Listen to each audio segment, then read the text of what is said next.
আসসালামু আলাইকুম। তোমাদের সবাইকে আবারও গুরুকুল অনলাইন লার্নিং নেটওয়ার্কে স্বাগতম। আমরা মিশ্র অ্যাসিড বেস টাইট্রেশনে আসি এবং এই রিলেটেড এক টাইপের অঙ্কই করতেছি, কারণ আসলে এই এক টাইপের অঙ্ক এই টাইপের অঙ্কগুলোই আসলে দেখবা যে তোমাদের পাঠ্য বইতে বেশ অনেকগুলা দেওয়া।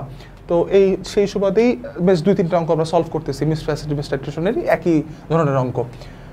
65 ml M/5 sodium carbonate, 40 ml M/8 sodium hydroxide এবং 24 ml M/6 sodium hydroxide 24 ml M/3 sodium hydroxide মিশ্রণ দ্বারা কতটুকু ডেসিমোলার হাইড্রোক্লোরিক অ্যাসিড প্রশমন করা যাবে, কতটুকু ডেসিমোলার হাইড্রোক্লোরিক অ্যাসিড প্রশমন করা যাবে। তাহলে আমার এখানে হাইড্রোক্লোরিক অ্যাসিড কিন্তু দুইবার দেওয়া আছে। একবার 40 ml M/8 সোডিয়াম হাইড্রোক্সাইড দুইবার দেওয়া আছে, একটা 40 ml M/8 সোডিয়াম হাইড্রোক্সাইড আর একটা হচ্ছে 24 ml M/6 সোডিয়াম হাইড্রোক্সাইড। তাহলে আমি এখানে যে ব্যাপারটা একটু লিখতে চাই, এখানে আসলে কি দেওয়া আছে সেগুলোর তুল্যতা বের করব। 65 ml M/5 সোডিয়াম কার্বনেট, এইটা মানে আসলে কত, 5 13 65। তাহলে এখানে হচ্ছে 13 ml 1 molar sodium carbonate, 13 ml 1 molar sodium carbonate. আবার এখানে আবার কি বলা আছে একটু খেয়াল করি, দেওয়া আছে 40 ml M/8 সোডিয়াম হাইড্রোক্সাইড। তাহলে এইটাতে যদি প্রশমন করি কত হবে, 5 ml 5 8 40 5 ml 1 molar sodium hydroxide. আচ্ছা, তারপরে কি দেওয়া আছে এখানে আবার কিন্তু দেওয়া আছে হচ্ছে কত, 24 ml M/6 সোডিয়াম হাইড্রোক্সাইড, মানে হচ্ছে 4 6 24 4 ml 1 মোলার সোডিয়াম হাইড্রোক্সাইড। তাহলে আমি একটু বলি, মোট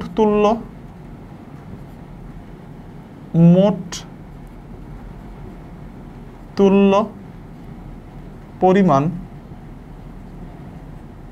সোডিয়াম হাইড্রোক্সাইড সেটা কতটুকু, 13 + 5 + 4 ml 1 মোলার।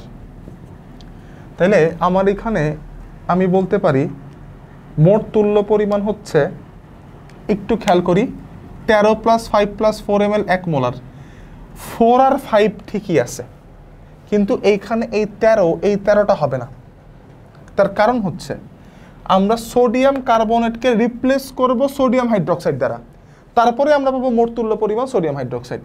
তাহলে আমার এখানে যদি রিপ্লেস করি তাহলে আসলে আমার আসে হচ্ছে 26 ml 1 মোলার সোডিয়াম হাইড্রোক্সাইড।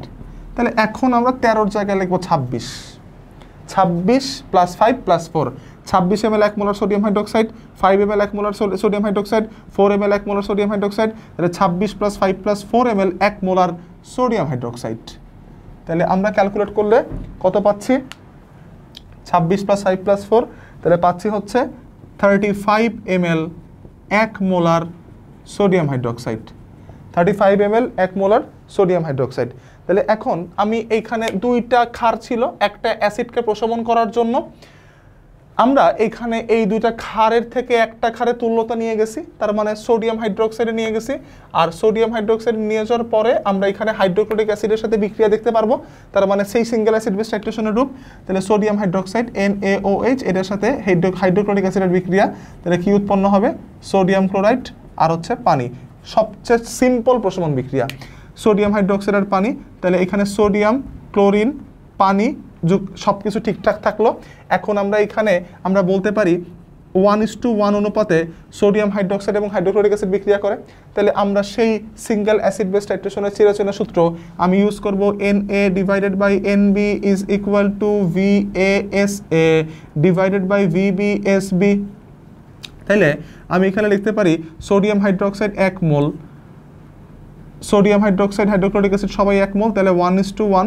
আর এখানে আমি বলতে পারি এখন কি, সেটা হচ্ছে একটু খেয়াল করি, আমার এখানে VA অ্যাসিডের আয়তন কত দেওয়া আছে, VA অ্যাসিডের আয়তন এটা হচ্ছে কত, হাইড্রোক্লোরিক অ্যাসিড। তাহলে হাইড্রোক্লোরিক অ্যাসিডের আয়তন আমার দেওয়া আছে সোডিয়াম হাইড্রোক্সাইড কতটুকু ডেসিমোলার HCl দ্রবণ প্রশমিত করা যাবে, তাহলে কতটুকু।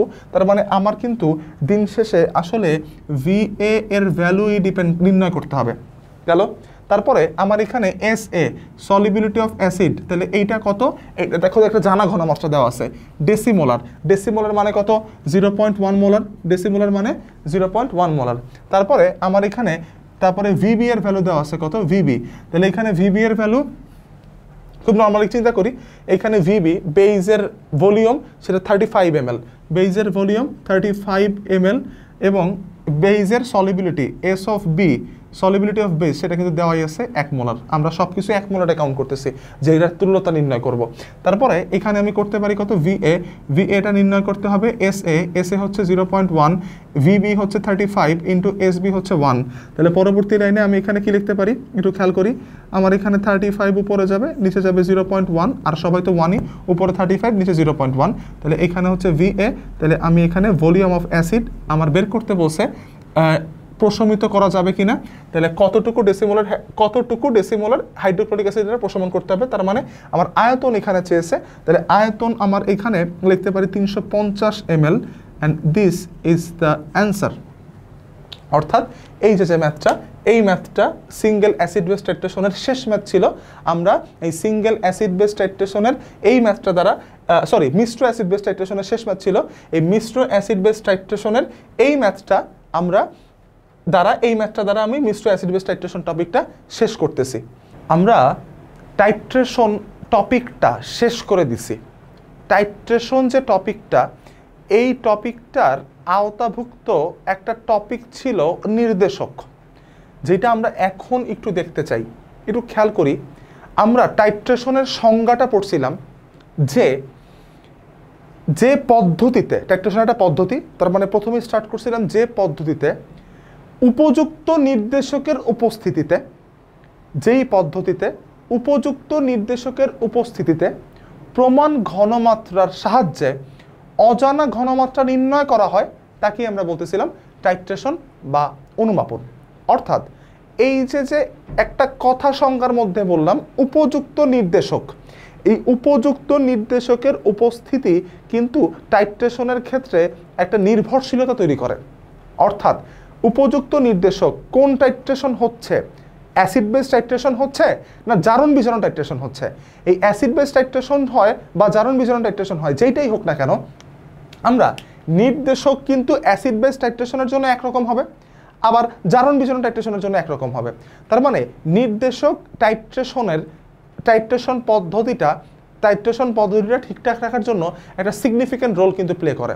তার মানে টাইট্রেশনে নির্দেশকের বেশ ব্যাপক একটা ভূমিকা আছে বিক্রিয়ার সংগঠনের ক্ষেত্রে। তার মানে এই বিক্রিয়ার সংগঠনের ক্ষেত্রে টাইট্রেশনে বিক্রিয়া সংগঠনের ক্ষেত্রে নির্দেশক কি ভূমিকা পালন করে সেটা আমরা সামনে দেখব। তার আগে আমরা নির্দেশক কি, নির্দেশক খায় না মাথায় দেয়, এই জিনিসটা আগে একটু বুঝে আসি। নির্দেশকের সাথে আমরা আসলে 9-10 থেকেই পরিচিত। আমরা ছোটবেলায় একটা ওই যে লিটমাস পেপার, এই জিনিসটা দিয়ে অ্যাসিডের বর্ণ পরিবর্তন, ক্ষারের বর্ণ পরিবর্তন, এই জিনিসগুলো করেছি। তাহলে আমরা ছোটবেলায় ওই যে একটা নির্দেশকই মনে হয় এখন পর্যন্ত 9-10 স্টেজে আমাদের চিনানো হয়েছে, সেটা হচ্ছে লিটমাস পেপার। এটা একটা নির্দেশক, লিটমাস পেপার। তাহলে এই লিটমাস পেপারটা কি করা হয়, এই যে লিটমাস পেপার, এই লিটমাস পেপার একটা আমরা ছোটবেলায় পড়ছিলাম, মনে কি পড়ে কিনা দেখো, অনিলা মানে কি বলছিলাম আমরা, বলছিলাম অম্ল নীল লিটমাস পেপারকে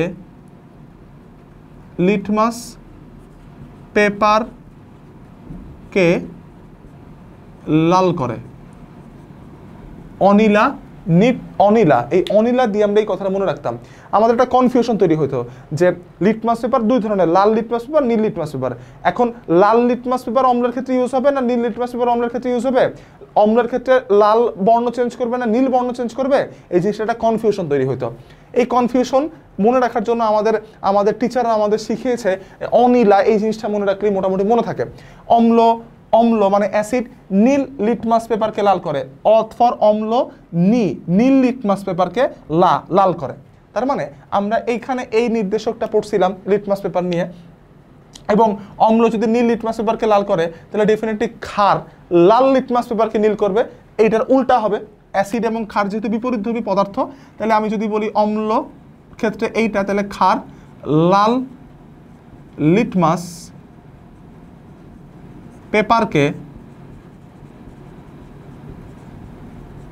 নীল করে। এটা খুব ছোটবেলার পড়াশোনা আমাদের, এটা খুবই ছোটবেলার পড়াশোনা। আমরা দেখছিলাম আসলে যে অনীলা এই অম্ল নীল লিটমাস পেপারকে লাল করে, ক্ষার লাল লিটমাস পেপারকে নীল করে। এই ভিডিওটা যারা দেখতেছো তারা সবাই মোটামুটি এই জিনিসটা জানো। আমার কথা আসলে এইখানে না, আমার কথা হচ্ছে আমার এইখানে এই যে সংজ্ঞাটা আমি লিখছি, দেখো, যে রাসায়নিক পদার্থ বর্ণ পরিবর্তনের মাধ্যমে যৌবনের প্রকৃতি নির্দেশ করে তাদেরকে নির্দেশক বলে। যে রাসায়নিক পদার্থ বর্ণ পরিবর্তনের মাধ্যমে যৌবনের প্রকৃতি নির্দেশ করে তাকেই আমরা বলতেছি নির্দেশক।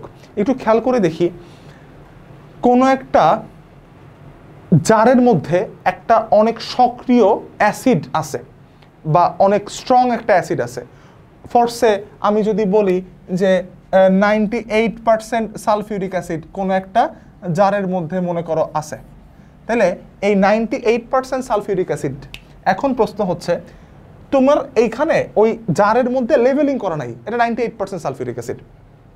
তুমি এই সালফিউরিক অ্যাসিড তুমি কি করলা, 98% সালফিউরিক অ্যাসিড, তুমি যেই কাজটা করলা সেটা হচ্ছে তুমি এই লেভেলিংটা না দেখে তোমাকে কেউ বললো যে এইখানে যেই দ্রবণটা আছে বা এখানে যে মিশ্রণটা আছে এই মিশ্রণের মধ্যে এইটা কি অ্যাসিড না ক্ষার, তোমাকে কেউ জানায় দেয় নাই এটা কি অ্যাসিড না ক্ষার, সেটা তোমাকে একটু বের করতে বলছে।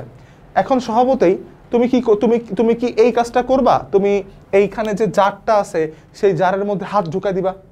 তুমি যদি হাত ঢুকায় দাও তাহলে কি হবে জানো, হাত ঢুকাই দিলে তোমার হাত ওই জারের মধ্যে থেকে যাবে, হাতটা যখন উঠাবা তখন দেখবা হাতের কবজি নাই। কারণ হচ্ছে এই 98% সালফিউরিক অ্যাসিড এত স্ট্রং অ্যাসিড, তোমার হাতটা সে পুরায় ওই অ্যাসিডের জারের মধ্যে সে রেখে দিবে। তাহলে এখন তুমি তোর হাত দিয়ে টেস্ট করবা না যে আমার হাত যদি পুরো অ্যাসিড, হাত না পুরলে অ্যাসিড না। তুমি কি করবা, তুমি যেটা করবা সেটা হচ্ছে তুমি বাইরে থেকে এমন কোনো রাসায়নিক পদার্থ দিবা যেইটার পরিবর্তন, কোনো সিগনিফিকেন্ট পরিবর্তন দেখলেই তুমি আসলে বলে দিতে পারবা এটা কি অ্যাসিড না ক্ষার, কতটুকু সক্রিয় কতটুকু নিষ্ক্রিয়, এটা তুমি বলে দিতে পারবা।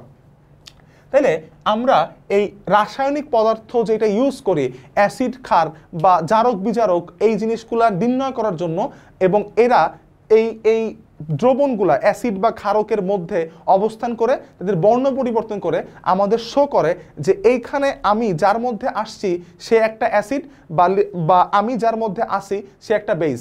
এই আমিটা হচ্ছে কিন্তু লিটমাস পেপার হইতে পারে, আমিটা হইতে পারে মিথাইল অরেঞ্জ, আমিটা হইতে পারে মিথাইল রেড, আমিটা হইতে পারে ফেনপথলিন। অর্থাৎ এই আমি কথাটা হচ্ছে নির্দেশকের সাথে সম্পর্কিত।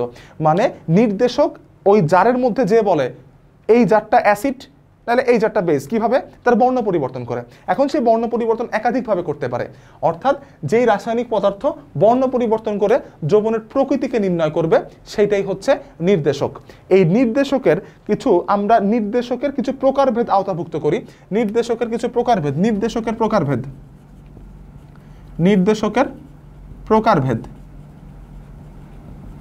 নির্দেশক আবার দুই টাইপের হতে পারে, এক অম্লীয় নির্দেশক এবং দুই ক্ষারীয় নির্দেশক। অম্লীয় নির্দেশক আর ক্ষারীয় নির্দেশক।